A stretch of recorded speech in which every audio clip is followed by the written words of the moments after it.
ఒక సినిమాలో డెబ్యూగా రాబోతున్నాను as an actor and director. నా పేరు అవినాష్ తిరువీటుల. చిన్నప్పటి నుంచి నాకు ఇది ఓకేనా. సో చిన్నప్పటి నుంచి నాకు యాక్టింగ్ చేయాలి అని ప్యాషన్ ఉండేది. దాంతో యాక్టింగ్ చేద్దాం అనుకున్నా కానీ బట్ అన్ఫార్చునేట్లీ ఈ సినిమాకి డైరెక్షన్ కూడా చేయాల్సి వచ్చింది. అండ్ నా బ్యాక్గ్రౌండ్ వచ్చేసి అసలు ఫిల్మ్ బ్యాక్గ్రౌండ్ ఏమీ లేదండి. నాకు గవర్నమెంట్ ఎంప్లాయీ ఫ్యామిలీ నుంచి వచ్చాను. నేను MBA చేశాను ఐఎమ్ కోడికోడ్ నుంచి. దాని తర్వాత 7 years జాబ్ చేస్తూ బిజినెస్ చేసుకుంటూ ఫైనల్లీ సినిమా తీద్దాంలే ఎప్పటికన్నా అనుకుంటూ ఫైనల్గా ఇక్కడ ఉన్నాం మనం. వానరా సినిమా Jan 1st రాబోతుంది. సో ఎనీ క్వశ్చన్స్ మీకు ఏమన్నా కూడా ఐఎమ్ హ్యాపీ టు ఆన్సర్ అండి. సో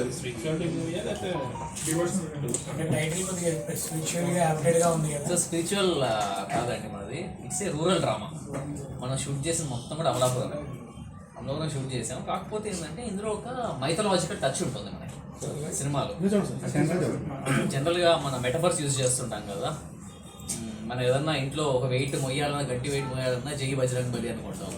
అలాంటి మనం కనెక్ట్ అయ్యే మెటఫర్స్ యూజ్ చేసుకుంటూ ఒక స్టోరీని వీవ్ చేసాం మనం. So it is a rural drama with a mythological touch.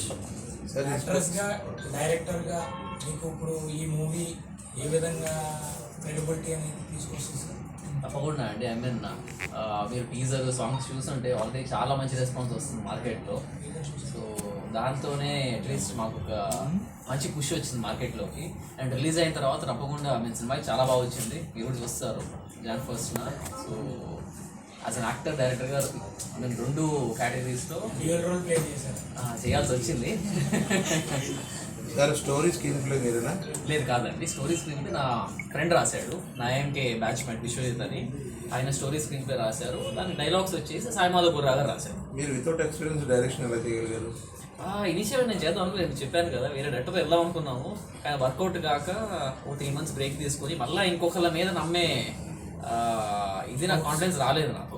ఎందుకంటే మనలాంటి వాళ్ళకి సినిమా బ్యాక్గ్రౌండ్ లేదు. ఒక సినిమా పోయిందా 2వ సినిమా ఉండదు.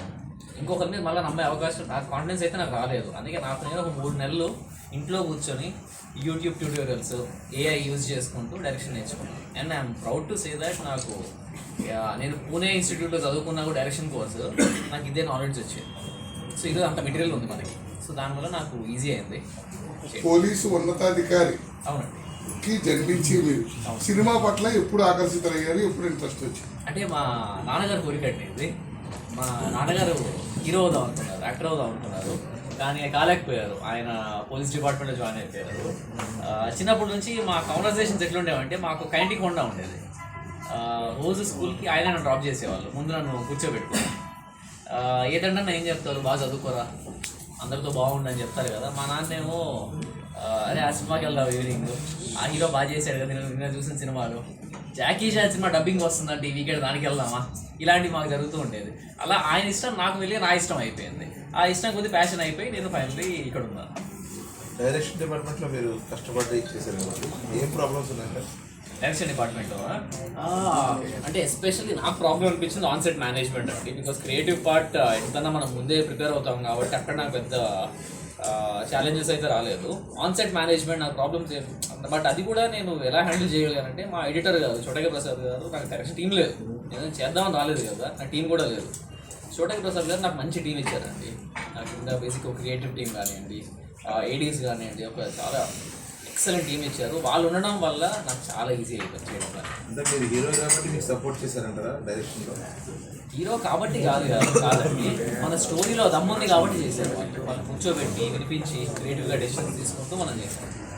ప్రస్తుత పరిస్థితుల్లో మీ సినిమాని ప్రేక్షకులని ఏ విధంగా మీరు థియేటర్కి రప్పించగలుగుతారు సార్? ఇప్పుడు మామూలుగా మీ కంటెంట్ కానీ ఇది కానీ ఒకసారి మనం చూస్తుంటే మనం మార్కెటింగ్ మొత్తం రెగ్యులర్గా చేయట్లేదండి, డిఫరెంట్గా చేస్తున్నాం. మీరు చూస్తే 2 రోజుల బ్యాక్ వచ్చిన క్యాంపెయిన్ స్టార్ట్ చేశాను. సో మేమిద్దరం రోడ్డు మీద ఉండి ర్యాండమ్గా కొన్ని బైకులు ఆపుతున్నాం. ఇంకా మన సినిమా బైక్ గురించి, హీరో బైక్ ఒక రావణాసుడు లాంటి క్యారెక్టర్ ఎత్తుకోపోతే వీడు ఎలా తెచ్చుకున్నాడా అనేది మన బేసిక్ ప్లాట్.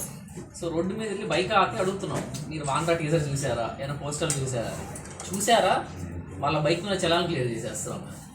సో హైదరాబాద్లో చేసాము, విజయవాడలో చేసాము, ఈరోజు రాజమండ్రి అమలాపురంలో కూడా చేయబోతున్నాము. సో ఇలాంటి ఒక డిఫరెంట్ మార్కెటింగ్ కాన్సెప్ట్స్ వస్తున్నాము, సో దాట్ మనకి ఈజీగా జనాలు రీచ్ అవుతాము అని. ప్రొడ్యూసర్ ఎవరంటే మన ప్రొడ్యూసర్ స్వామి.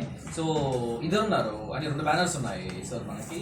ఒకటేమో సిల్వర్ స్క్రీన్ సినిమాస్, అందులో నా ఫ్రెండ్సే చేశారు, నా 3 ఫ్రెండ్స్ అండ్ మన ఆంధ్రప్రదేశ్ ఎమ్మెల్సీ ఆలపాటి రాజా గారు, వాళ్ళు కలిసి ఈ ప్రాజెక్ట్ని ప్రొడక్షన్ చేయడం జరిగింది. అండ్ మొన్నే ఆఫ్టర్ ఫస్ట్ కాపీ ఇచ్చాక ఏషియన్ సినిమా సునీల్ నారాయణ గారు చూసి వాళ్ళు మనకి ప్రజెంట్ చేశారు. So they are taking care. ఉంది అండ్ నా ఫిల్మోగ్రఫీలో ఇలాంటి ఒక క్యారెక్టర్ ఉందని I have to thank Avinash. ఎందుకంటే యాజ్ అన్ యాక్టర్ నాకు కూడా ఉంటుంది కదా, కొత్త కొత్త రోల్స్ చేయాలి, ఒక సిటీ క్యారెక్టర్, ఒక rural character, different character roles, కాబట్టి ఐఎమ్ వెరీ ఎక్సైటెడ్. అంతకుముందు మీ పేరు చెప్పుకోండి ఫస్ట్, చాలా హైలైట్ పేరు చెప్పుకోండి. హైలైట్ నేను చెప్పానండి, సిమ్రన్ చౌదరి నా పేరు. ఇంతకు ముందు ఈ నగరానికి ఏమైంది అని ఒక ఫిల్మ్ వచ్చింది, చాలా హిట్ కూడా అయింది అని అందరికీ. ఆ చాయ్ బనానా ఆతా అనే డైలాగ్ చాలా నచ్చింది. దాని తర్వాత సెహరీ, అథర్వా ఇలాంటి ఒక 6-7 ఫిల్మ్స్ చేశానండి. అండ్ ఇప్పుడు వానరాకు వస్తున్నాను. నెక్స్ట్ పిక్చర్స్ షూట్ మొదలైంది కానీ ఒఫిషియల్ అనౌన్స్మెంట్ రాలేదు. అండ్ ఇది కరెక్ట్ కాదు, ఎందుకంటే నేను చెప్పకూడదు. మా ప్రొడ్యూసర్స్ అండ్ డైరెక్టర్స్ ఎప్పుడు కరెక్ట్ టైం ఉంది అప్పుడు ఒఫిషియల్ అనౌన్స్మెంట్ చేస్తారు. బట్ నెక్స్ట్ ఇయర్ అట్లీస్ట్ 2-3 మూవీస్తో వస్తుంది. ఈ సినిమా మీద ఎక్స్పెక్టేషన్స్ ఏమున్నాయి? ఎక్స్పెక్టేషన్స్ చాలా ఉన్నాయి. ఆనెస్ట్లీ చెప్పాలంటే నేను ఎప్పటి వరకు మూవీ చూడలేదు, కానీ ఓన్లీ డబ్బింగ్ స్టూడియోకి వెళ్ళాక కొంచెం రషెస్ చూసాను, అది చాలా చాలా బాగున్నాయి. నేను ట్రైలర్ కూడా చూసాను, ఇప్పటి వరకు రిలీజ్ అవ్వలేదు. సో చాలా కాన్ఫిడెంట్ అండి. స్టోరీ కూడా చాలా బాగుంది, కొంచెం మిస్టరీ కూడా ఉంది, కొంచెం యాక్షన్ కూడా ఉంది, కొంచెం రొమాన్స్ కూడా ఉంది. ఒక మంచి క్లీన్ ఫ్యామిలీ ఎంటర్టైనర్, అందరూ కలిసి చూడొచ్చు అలాంటివి ఒక ఫిల్మ్. సో చాలా చాలా ఎక్సైటెడ్ అండ్ కొంచెం నర్వస్ కూడా. బట్ ఫస్ట్ జాన్కి రాబోతున్నాం అండ్ 2026 ఒక మంచి బ్యాంగ్ మీద స్టార్ట్ అవుతుంది అని నమ్మకంతో వస్తాం. సో మీ దగ్గర నుంచి మంచి డ్యూయట్ డాన్స్ ఎక్స్పెక్ట్ చేయొచ్చా సినిమా నుంచి? ఒక చిన్న డాన్స్ ఎపిసోడ్ తప్పకుండా ఉంటుంది, ఒక మంచి మాసి ఫన్ నంబర్. ఒక రొమాంటిక్ సాంగ్ కూడా ఉంటుంది, but it's not romantic song అండి. లైఫ్ ఆఫ్ హీరో క్యారెక్టర్ ఒక సాంగ్ రిలీజ్ కాలేదు, రీచ్ చేయబోతున్నాం గోదావరి అని. పాట పేరే గోదావరి. హీరో